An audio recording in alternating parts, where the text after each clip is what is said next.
Selamat pagi, siang, sore, atau malam, dan yang jelas selamat datang di channel YouTube Mistis Creepy.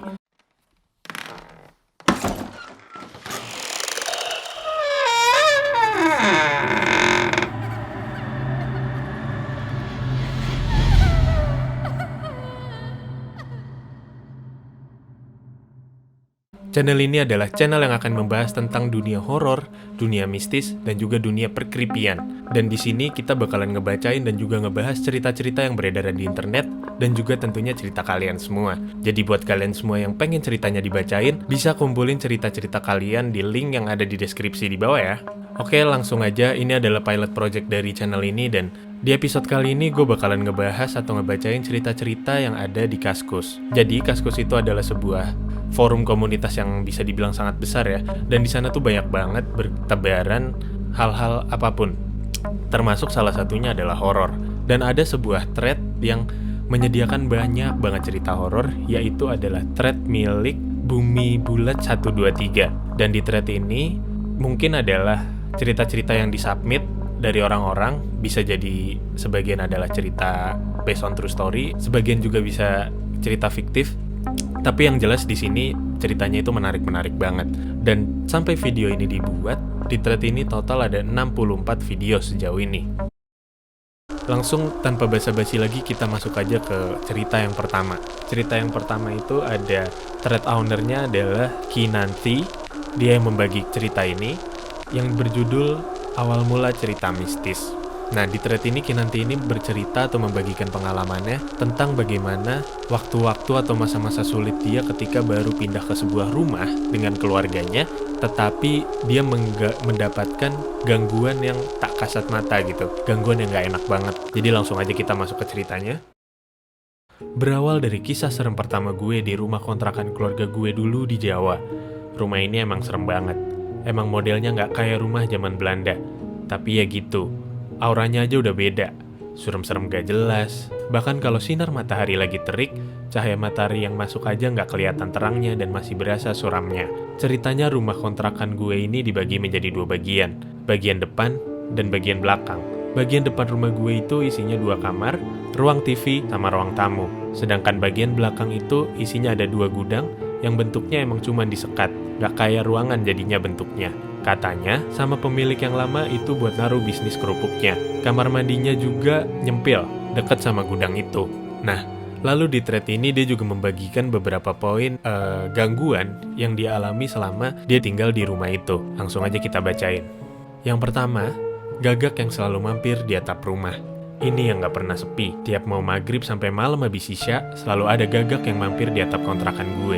Gak cuma mampir, tapi juga rame banget. Pernah waktu itu yang paling serem, pas ada dukun di desa gue yang sedang meninggal. Tahu-taunya, ada gagak gede banget di atap rumah dan bersuara kenceng banget. Bukan cuma itu, adik gue yang nomor 1 yang emang dia orangnya itu bisa lihat, yang tak kasat mata, itu dia jadi tiba-tiba rewel dan nangis mulu sampai jam 2 pagi. Sekalian ngomongin adik gue yang satu ini, dia pas kita pindahan di sini itu emang dari kecil. Dan dari kecil juga dia udah ketahuan bisa lihat yang aneh-aneh, yang tak kasat mata gitulah. Gerak-geriknya itu mulai dari ketawa sendiri, terus tiba-tiba nangis takut. Belum lagi tiap maghrib mata dia selalu melotot ke atas sambil mengerutkan mulutnya kayak marah gitu. Merinding cuy. Lalu yang kedua, gangguan kecil yang dialami nyokap. Nyokap gue itu emang yang paling sering diganggu di antara keluarga kami. Nah, jadilah, pas pindah ke kontrakan ini, awalnya gangguan-gangguan kecil mulai muncul. Seperti kompor yang nyala buat masak tiba-tiba mati sendiri, lalu mainan adik gue yang tiba-tiba nyala sendiri, suara orang berjalan, dan yang paling serem adalah ketika nyokap gue waktu itu Nina boboin adik gue, terus tiba-tiba lihat kaki gitu yang seolah-olah ada orang duduk di ranjang. Dipikir nyokap gue, itu adalah kaki gue yang lagi duduk. Tapi, pas lihat di kasur sebelah, nyokap ngelihat gue lagi tidur. Alhasil, nyokap gue teriak banget. Nah, pas dilihat lagi, keberadaan kaki itu udah tiba-tiba hilang. Nggak jelas. Ini makin merinding ya. Coba lu bayangin, lu lagi Nina boboin anak lu gitu ya, atau adek lu deh. Terus tiba-tiba ada kaki orang duduk, dan yang itu bukan siapa-siapa lu gitu. Apa yang bakal lu lakuin? Yang ketiga, suara orang berjalan dan orang yang menyapu di teras samping dan juga depan. Jadi, dulu gue emang sering banget tuh tidur depan TV, karena di kamar gue nggak ada TV juga. curhat. Tiap malam, kira-kira jam 1 menuju setengah 2 itu selalu ada orang berjalan di teras depan gue. Berhubung ruang TV itu cuma dibatasin satu tembok sama teras, jadi kedengeran banget itu suara orang jalan. Pernah satu hari gue iseng nengok ke teras depan, pengen lihat siapa yang iseng banget jalan di teras orang malam-malam gini. Tapi pas gue lihat, itu suara udah langsung hilang. Terus pas gue balik lagi buat tidur, suaranya muncul lagi. Sumpah, gue merindung banget waktu itu, langsung cari kain buat nutupin muka gue dan tidur. Ini banyak banget sebenarnya pengalaman cerita yang kayak gini gitu ya. Dengar suara, ketika disamperin, suaranya udah nggak ada. Lalu ada lanjutannya. Kalau suara orang menyapu itu datangnya dari tetangga sebelah, pernah waktu itu tetangga protes ke nyokap karena dikira nyokap tiap malam selalu nyapuin teras samping. Yang diprotes bukan karena menjaga kebersihannya sih, tapi suara berisik dari sapunya itu yang bikin risih. Ya siapa juga gitu kan yang nyapu halaman, nyapu teras itu jam 1 atau jam setengah 2 malam gitu. Mending tidur. Diprotesin kayak gitu, nyokap gue langsung bingung. Soalnya dia nggak pernahnya nyapu teras malam-malam. Boro-boro mau nyapu, orang tiap pagi nyokap kerja dan malamnya harus ngurus adik gue yang masih bayi. Dan jadilah ini masih menjadi misteri. Siapa yang malam-malam nyapu halaman samping gue? Ada yang bilang, kalau yang nyapu itu wujudnya kayak mbah-mbah bungkuk pakai baju zaman dulu ala-ala Jawa kuno gitu. Cuma nggak pernah kelihatan mukanya kayak gimana. Coba, wah udah ngaco ini. Yang keempat, tuyul-tuyul dapur.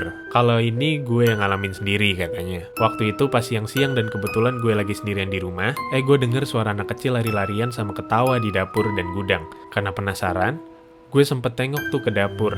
Tengoknya dari kejauhan tapinya. Dan bener dong, katanya ada 4 anak kecil lari-larian di dapur. Dia bilang dia masih inget banget dan masih merinding sampai sekarang kalau inget-inget kejadian itu. Dia langsung diem, gak gerak dan gak teriak, diem aja gitu. Sampai katanya dia langsung cabut dan lari sekenceng-kencengnya. Di situ gue masih inget banget cekikikannya mereka yang justru semakin kencang begitu gue lari, dia bilang. Coba lu bayangin, lu udah ngeliat makhluk asing gitu di rumah lu lari-larian. Ketika lu merasa takut, lu mau kabur, dia malah ketawa makin kenceng. Lalu yang kelima ada pocong di kamar mandi. Jadi cerita ini bermula ketika salah satu tetangga gue ada yang mampir nebeng kamar mandi. Nah, pas dia mau masuk, dia lihat ada pocong. 2 lagi katanya. Yang satu duduk di atas mesin cuci, dan yang satunya berdiri di pojokan kamar mandi. Matanya gede, hitam, ya nggak ada putih-putihnya gitulah, nggak kayak mata pada umumnya. Dan mukanya hancur dan berkerut gitu katanya. Tetangga gue langsung pingsan waktu itu, dan pas bangun, dia nggak bisa ngomong. Ya mungkin pasti trauma lah ya, ngelihat sesuatu yang lu nggak expect ada di suatu tempat gitu. Serem banget. Nah, hal-hal ataupun kejadian-kejadian horor di rumah tersebut tidak hanya sampai situ. Ini ada satu hal lagi yang disebutkan oleh penulis, yaitu merupakan kejadian yang paling horor yang dialami olehnya dan keluarganya. Yaitu terdapat 2 orang gantung diri dan ada buaya besar di gudang.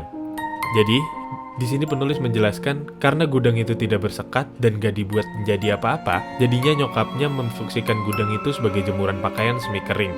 Kejadian ini bermula pas habis maghrib menuju isya. Pas nyokap gue ke belakang buat mau jemur pakaian, dia melihat ada 2 orang gantung diri di langit-langit gudang. Gila, lu males banget gak sih lu atau keluarga lu siapapun ke sebuah ruangan di rumah lu sendiri dan ternyata di situ tuh ada orang gantung diri. Wah, itu sih males banget. Shock yang udah pasti, nyokapnya langsung teriak sekencang-kencangnya waktu itu. Sampai beberapa tetangganya datang.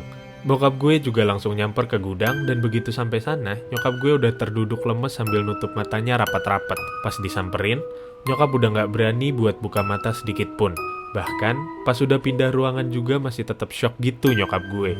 Nggak mau ngomong selama beberapa jam sampai akhirnya cerita kalau ada 2 orang gantung diri di langit-langit gudang. Nggak begitu jelas mukanya seperti apa, tapi yang jelas serem banget soalnya mata kedua orang itu kebuka lebar dan lidahnya keluar, tipikal orang yang mati gantung diri gitu. Pasti shock banget sih.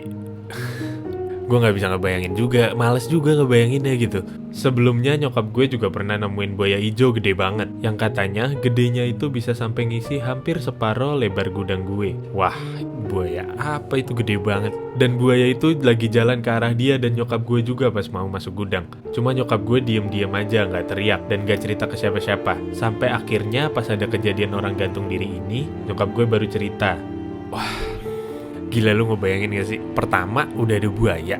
Buaya itu udah nggak normal banget kan, ada buaya di rumah segede setengah gudang gitu. Itu tuh udah ngaco. Ditambah lagi ada orang gantung diri yang nggak tahu siapa. Logikanya adalah kalaupun dia udah beberapa lama tinggal di situ dan dia udah menempatkan gudang itu sebagai jemuran semi kering gitu ya, seharusnya waktu-waktu sebelumnya itu nggak ada dong orang-orang gantung diri itu. Berarti orang-orang gantung diri itu baru ada yang malam itu doang. Dan gimana caranya gitu. Dan akhirnya setelah kejadian ini keluarga gue pindah karena udah gak kuat buat bertahan di tempat hina ini. Ya alhamdulillah seenggaknya lo udah keluar dari tempat itu, dan semoga penulis juga udah mendapatkan tempat tinggal yang jauh lebih nyaman dari tempat itu gitu ya. Terus di bawahnya ada misteri di balik kemistisan kontrakan tersebut. Penulis menyatakan bahwa ternyata benar ada cerita di balik semua kemistisan itu. Jadi, lahan sebelum rumah itu dibangun emang sempat dijadiin tempat semedi dukun desa gue. Bahkan, dulu ada batu gede banget di sana dan ada jin yang suka sholat di situ. Bukan cuman itu, juga ada pohon sawo yang konon katanya ada genderuwo yang singgah dan tetap di pohon itu. Kalau masalah buaya dan orang gantung diri itu, sepertinya karena dulu di batu ukuran gede itu ada jin yang singgah, jadi makin banyak orang khilaf yang suka nyari pesugihan di sana. Bahkan dengar-dengar sampai hari ini, meskipun rumah itu udah dibongkar dan di-merger sama rumah di sampingnya, area rumah kontrakan itu masih angker. Masih juga sering ada penampakan seperti pocong, anak kecil, dan juga lain-lain. Apalagi area rumah itu sekarang udah dijadiin kolam renang sama pemilik barunya. Dari cerita ini sih kita bisa ngelihat sebenarnya itu tempat horor atau tempat yang gak beres lah gitu tuh bisa. Kebanyakan itu kalau di Indonesia itu karena satu, karena emang dikirimin orang. Dua, itu bisa jadi karena ya kayak gini, tempatnya itu bekas-bekas tempat gak jelas, semedi, pesugihan dan segala macam. Atau bisa juga tempat bekas kuburan gitu-gitu deh. Nah pokoknya buat kalian yang nonton dan juga buat kita semua lah pokoknya, semoga kita gak pernah mengalami kejadian seperti ini. Karena bener-bener gak enak banget kan, karena itu tuh di tempat tinggal sendiri. Kita tuh kan pengennya tempat tinggal sendiri itu kan menjadi tempat yang nyaman buat kita, buat keluarga kita, dan buat tetangga-tetangga juga pastinya.